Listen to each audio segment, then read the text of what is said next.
Just before her death, the former Graceland maid who spent a decade inside Elvis Presley's inner circle finally broke her silence, and what she said left fans stunned. For over 40 years, Nancy Rooks protected the king's secrets, refusing to speak about what really happened behind the closed doors of Graceland. But now her final words are making headlines. "It's time to tell everything," she said. And what followed wasn't the warm tribute people expected.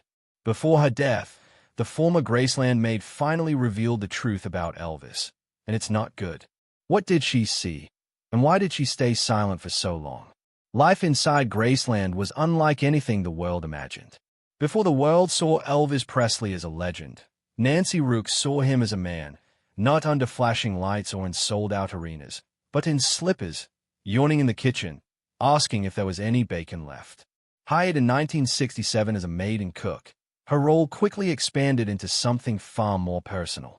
Over the years, she became a quiet fixture in Elvis's private world, witnessing everything from casual breakfast to emotional outbursts. Graceland wasn't just a mansion, it was a maze of moods. Some days Elvis was quiet and lost in thought, pacing the halls at 2 a.m., while other days music would fill the house, with Nancy singing along to his beloved gospel tunes. To her, he was Mr. Elvis, always polite and respectful, no matter the chaos of ringing phones or the constant stream of visitors. But life at Graceland wasn't simple. Her hours were dictated by Elvis's unpredictable schedule, whether it meant cooking bacon and biscuits at 3 a.m. or helping him with his pants while he wore them. She adapted to a world where day and night blurred together, but she saw far more than anyone realized.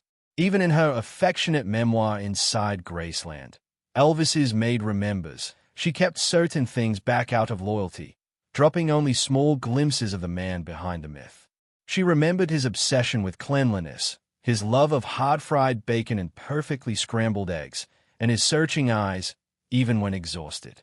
Through her stories, Elvis became human again, a man who laughed, cried, overate, and sometimes shut himself away. Yet near the end of her life, she hinted there were truths still untold. On the morning of August 16, 1977, it began like any other day, or so it seemed. Elvis had been up late, finishing the night with racquetball alongside his fiancée Ginger Alden and cousin Billy Smith before returning to Graceland. Nancy was already in the kitchen when he came in, tired but polite as always. He declined breakfast, asking only for water, which she sent up with another maid, Pauline. Pauline later recalled how oddly desperate he was when he drank it. At around 9:30 a.m., Nancy heard a loud thump from upstairs but, hearing no cries for help, dismissed it and continued working. Hours later, Ginger's panicked voice came through the intercom. "Something bad has happened up here." Rushing upstairs, Nancy found Elvis face down on the bathroom floor. She immediately guided medics through the mansion's tight hallways to him, and later saw him one last time. Just like he was asleep, though blue spots marked his face. The official word was cardiac arrest, but whispers soon followed about pill bottles removed before authorities arrived, inconsistent timelines, and toxicology reports that shifted before being released. Nancy stayed silent then, letting officials handle matters, but decades later she revisited that morning with more candor, speaking of suspicions, regrets, and things she may have unknowingly helped cover up. 4 years after, Nancy continued to work for the Presley family, helping transform Graceland into a museum, but Elvis's upstairs quarters remained off-limits. She would enter only to clean, never linger, never speak, but every visit brought back images of that day. In her memoir, she was warm and nostalgic, but the final chapter was notably vague. Those close to her noticed moments when her eyes drifted during certain conversations. Once, she said, "If people knew what I know, they'd never hear his music the same again." It wasn't a threat, it was a weight. As time passed, questions only deepened. Why so much confusion about the timeline? Why were there rumors of removed evidence? And why did those present, like Nancy, never fill in the gaps? The truth is, she had tried, quietly, discreetly, but some truths, it seemed, were meant to stay buried. A few close friends claimed she'd confided in them over the years, always asking they keep it between themselves. She said there were things in that bathroom that shouldn't have been there, things Ginger was too distraught to explain, and things the Memphis Mafia didn't want police sniffing around. One of the stories even suggests that Nancy was told to tidy up the space before paramedics arrived, though she never confirmed that herself. But time wore her down. Not in bitterness. Nancy wasn't bitter, but in burden. And when she was diagnosed with health issues in her later years, something shifted.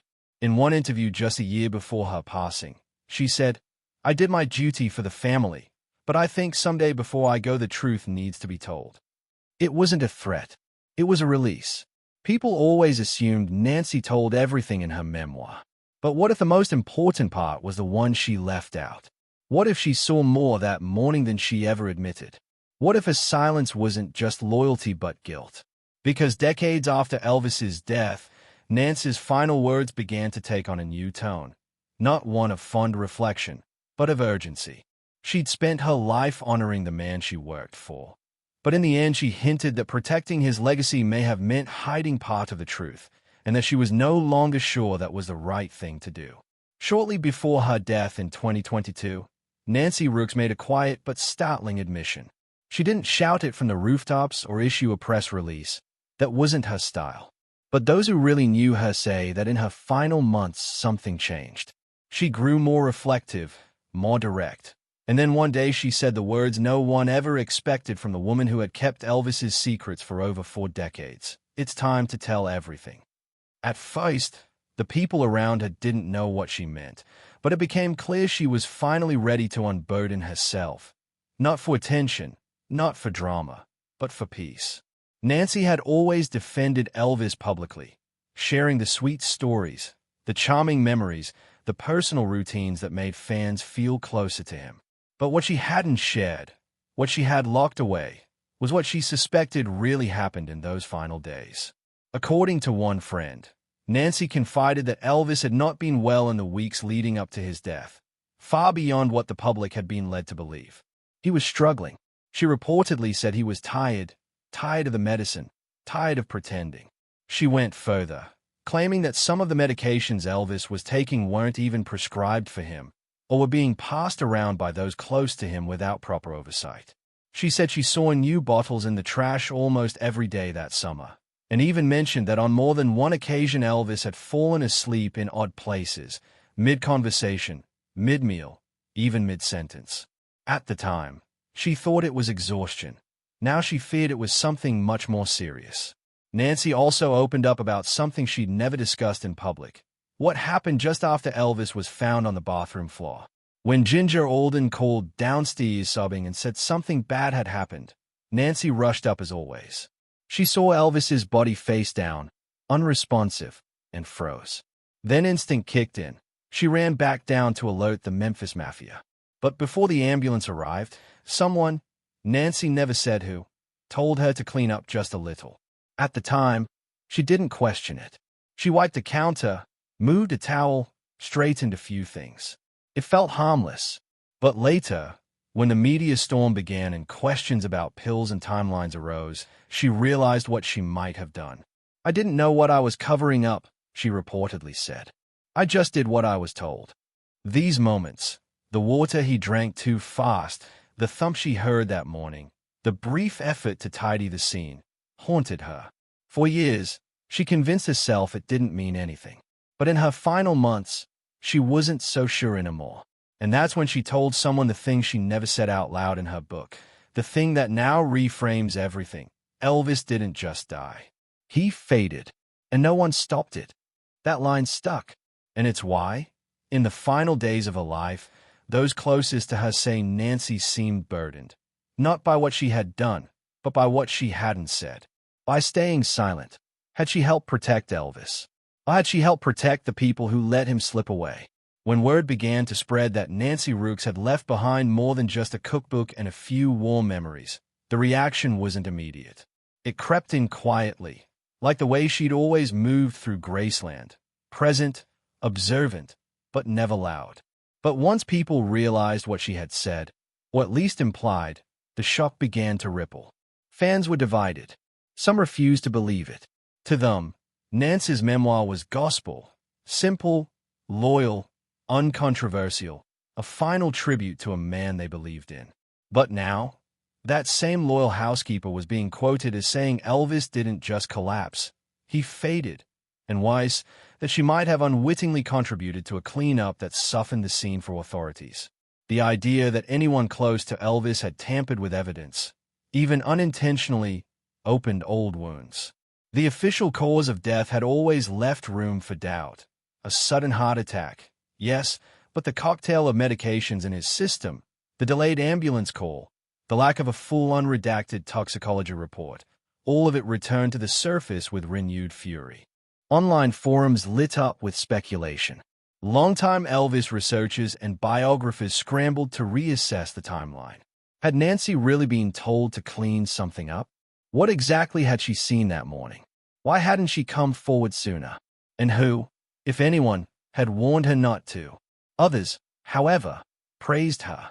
They saw her late-in-life honesty as a final act of courage. After decades of protecting the Presley legacy, maybe she realized that truth and respect weren't mutually exclusive, that fans deserved to know Elvis wasn't immortal. That even kings crumble, sometimes slowly, sometimes in silence, and often with the help of those too afraid to step in. The Presley estate remained quiet. No statements were made. Graceland continued to run its tours, sell its merchandise, play its music. But the staff who'd known Nancy, those still working behind the scenes, whispered that things felt different now. That a line had been crossed, not out of betrayal, but out of love for the man who once called them family. For Nancy, there was no media tour, no interviews, no best-selling tell-all, just a few words spoken softly, passed along by people she trusted. And those words hit harder than any headline. She didn't need to accuse anyone. She didn't need to name names. All she did was tell her truth. And that, it turned out, was enough to make the world look at Elvis's death and life with fresh eyes. Not as a simple tragedy, but as a slow unraveling that too many people saw but no one dared to stop. Nancy had lived her life in the background, but in death her voice finally took center stage. She didn't leave behind scandal. She left behind questions. Quiet ones, heavy ones, the kind that sit in your chest long after the headlines fade. She had no intention of destroying anyone's legacy, least of all Elvis's. If anything, she wanted to preserve the man she knew, the one who sang gospel in the kitchen and asked for his bacon crispy. But truth is a way of creeping through even the most carefully protected stories. Nancy never claimed to have all the answers. She wasn't an investigator. She wasn't a doctor. She was a maid, a cook, a witness to something larger than herself. But that's what made her voice matter. She didn't need to exaggerate. She didn't need to invent anything. Her truth carried weight because it was grounded in routine, because she was there. And when she finally said, "It's time to tell everything," she wasn't pointing fingers. She was acknowledging that silence can sometimes feel like betrayal, even when it's done with the best intentions. For decades, Nancy believed she was honoring Elvis by keeping certain moments to herself. But the older she got, the more she realized that honoring someone doesn't mean pretending everything was fine. What remained after her passing was a complicated portrait, not just of Elvis, but of the world he lived in. A world where prescriptions were handed out like candy, where people were afraid to question routines, where even the strongest voices around him didn't always speak up when it mattered most. Fans who once believed they knew the whole story were left with a new layer to consider. Not because Nancy exposed some secret conspiracy, but because she revealed what it meant to live in the aftermath of someone else's downfall. Her final reflections weren't a rebranding of Elvis. They were a reminder that legends are human, and the people who serve them are too. That grief can twist into silence, and silence can stretch into decades. And that sometimes telling the truth isn't about exposing someone. It's about releasing yourself from a story you've had to carry alone for too long. Now Nancy is gone. The woman who folded his shirts, who brought him water that final morning, who showed the paramedics the way upstairs is no longer here to clarify or explain. But her voice lingers, in quiet admissions, in unfinished sentences, in the decision to speak up just once before the end. And that may be the most powerful thing she ever did.